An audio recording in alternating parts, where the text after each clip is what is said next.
Welcome to the State of the Market with knowledgeable realtor Scott Zaino. Sit back and relax as Scott lifts the curtain on Cape Cod's real estate stats. Buckle up and let's dive in. This is your monthly State of the Market report. Welcome back to another State of the Market ending 2024 for December 2024. Hey, if you're a seller or a buyer, or you're just a curious homeowner and you'd like to know more about the market, guess what? This video is for you. So we're going to jump right into the sectors. We hope everybody had a fabulous holiday, and we're looking forward to an amazing 2025 real estate market, as things will be changing here over the next few months with the new president. And hopefully there'll be some changes with some interest rates in the future, maybe. A little adjustment here or there wouldn't hurt, right? And we want to just share all this information with everybody to keep them abreast of what's going on with the market so that all of you guys make smart decisions and you're the smartest people at the closing table, right? So I'm going to just go ahead and share my screen with you. Okay.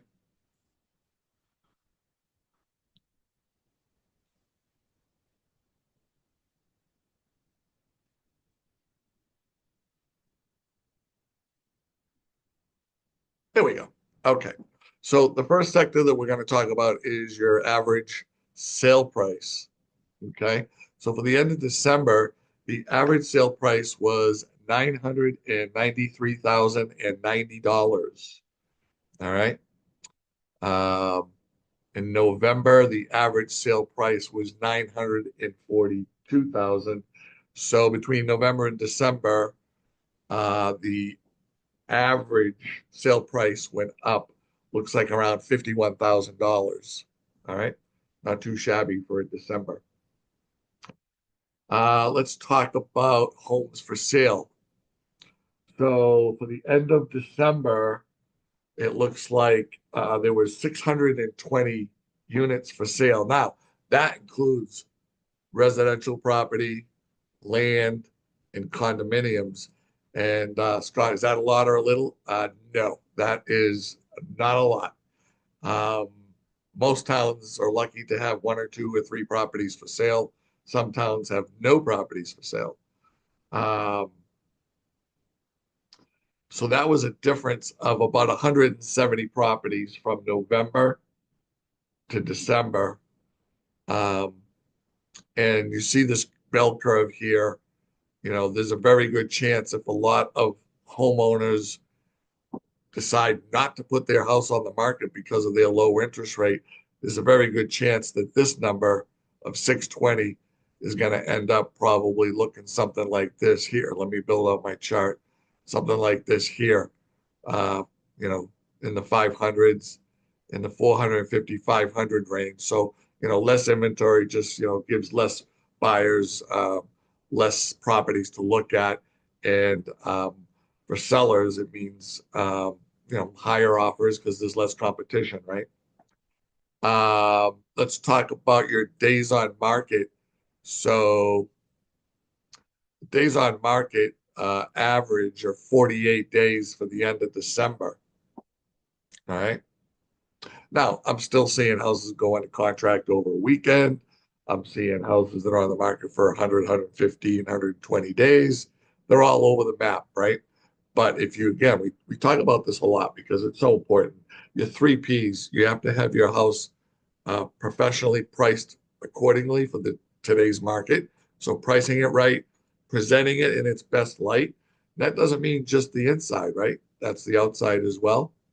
And then promoting your property, having your real estate agent promote it globally or worldwide or however they do their exposure. So more eyeballs on your house, the better for you as a seller. So get your three Ps in line and you'll have a sale. Promotion, presentation, and price. Okay. So for December, the average days on market was 48. In November, it was 38.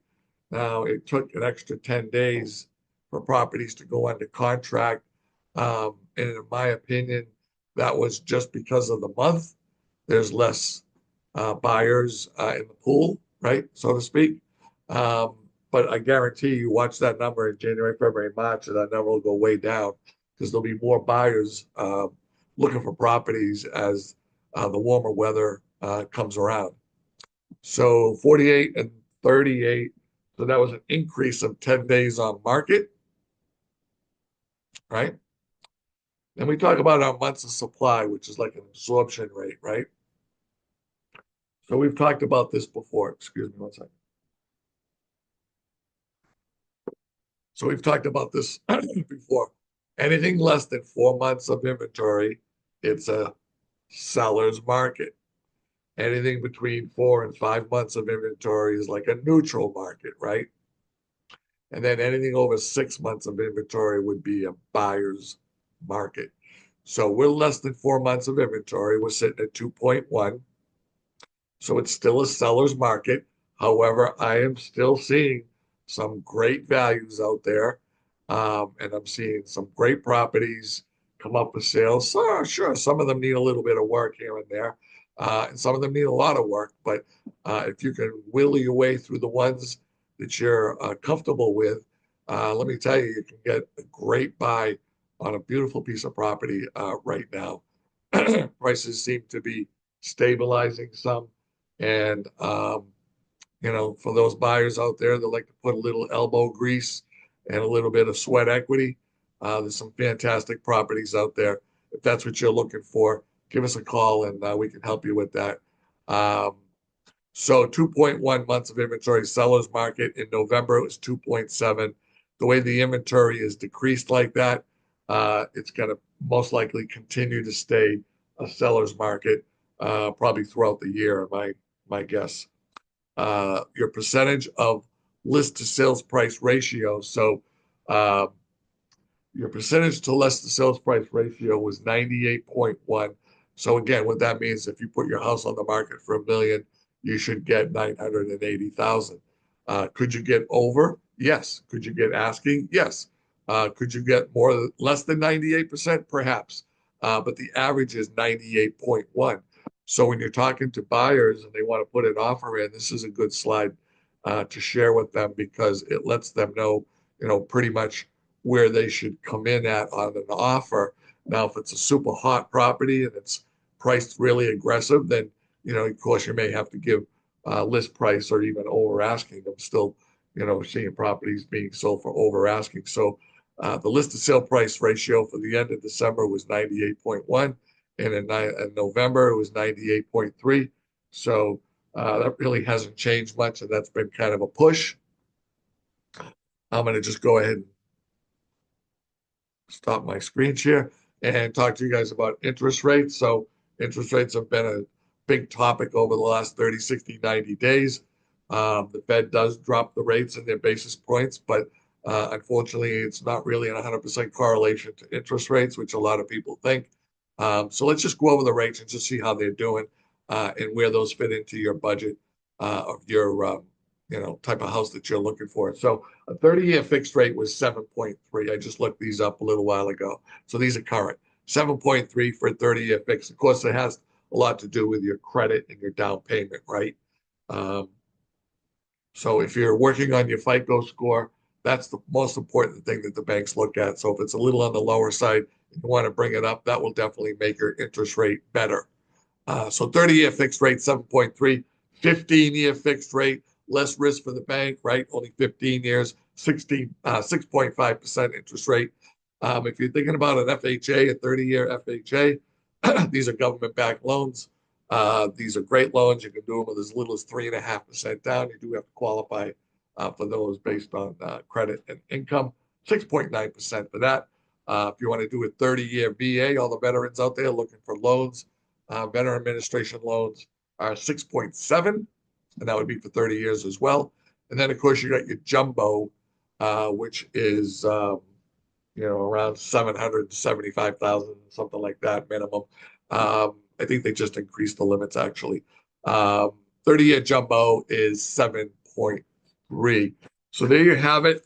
for your monthly state of the market for December 2024. We look forward to doing more of these state of the markets for you in the upcoming months and seeing how things unravel for 2025.